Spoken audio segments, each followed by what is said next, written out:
Doctor, you hit on the third leading cause of death in the United States, and I'm sure most of us could figure it's either heart-related or cancer or diabetes, things like that. Can you clue us into what that is and why?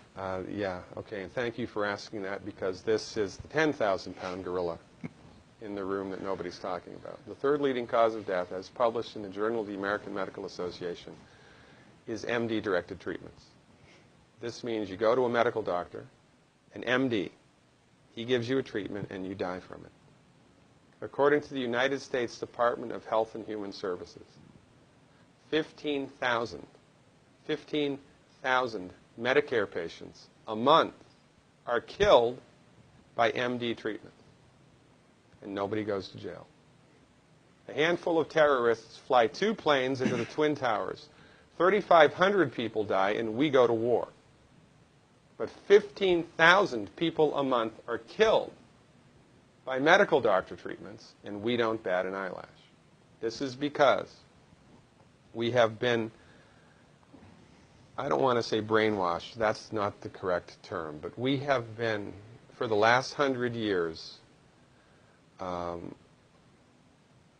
of led into this false belief. You know, I think it was Marcus Welby that started it, that the medical doctor is king and knows everything about everything. And really, you need to just shut up and follow your medical doctor's advice. Most people in the United States have no idea at all of the history of the evolution of medicine in the United States. In the early 1900s, it was a relatively level playing field between the chiropractors, the osteopaths, the homeopaths, and the MDs. In 1915, 1920, there was something called the Flexner Report. The Carnegie Corporation funded this man named Abraham Flexner. He went all around the country, and he went on stagecoach and train and horseback. This was before the interstate highway system, right? It took Flexner 5 years to do this. He went all around the country and did an inventory of all of the medical schools that prescribed drugs. He brought the list back to the Carnegies, who owned drug companies, and then the Carnegies and the Rockefellers gave millions of dollars of free money to the medical schools and hospitals in the United States that were prescribing drugs. That was the beginning of the end. After the Flexner Report, there was no more level playing field in the United States.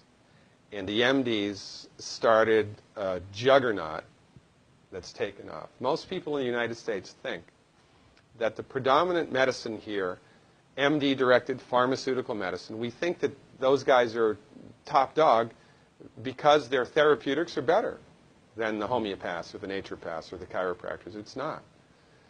They're in the driver's seat because of political and financial coalitions that were built at the turn of the century that most people have no idea of at all. And it's a gigantic problem. And I mean, it's crazy, right? It's the third leading cause of death. And yet, when the government makes noise about messing with people's insurance, everybody freaks out. Mm-hmm. And that's a whole other thing to talk about, isn't it? Because what is medical insurance? When you buy medical insurance, what are you doing?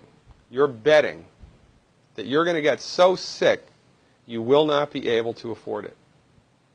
Mm-hmm. Right? Yeah. Right. And then, so you pay good money every month to gain access to a system of medicine that's the third leading cause of death in the United States. We need our heads examined, quite frankly. That's why we give, Dr. Wallach and myself collectively, we give 400 free lectures a year. And we're building a grassroots network because people don't know this. I mean, people, I come to my lectures and they look at me and say, couch potatoes live longer? Medical doctors, the third leading cause of death? You know, what's going on here?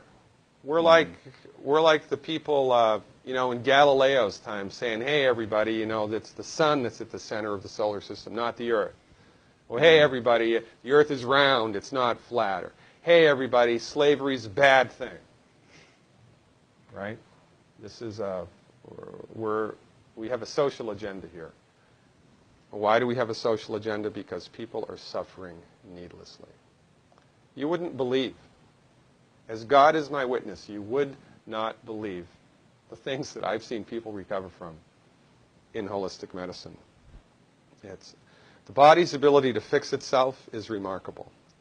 And most of the time, all that the body needs to do that is the raw materials that it needs to do that. And we need to stop eating food that's hurting the body. You know, if you put diesel fuel in an unleaded engine, even if it's a brand new Ferrari, it's going to run like crap if it runs at all. And there's nothing wrong with the car, it just had the wrong fuel. It's the same with the human body. You give the human body the raw materials that it needs, clean up the diet, Superman, Superwoman. And you know, if you don't get the super status, then at least your blood pressure normalizes, at least your arthritis goes away, at least your anxiety and panic attacks go away, and you can sleep through the night.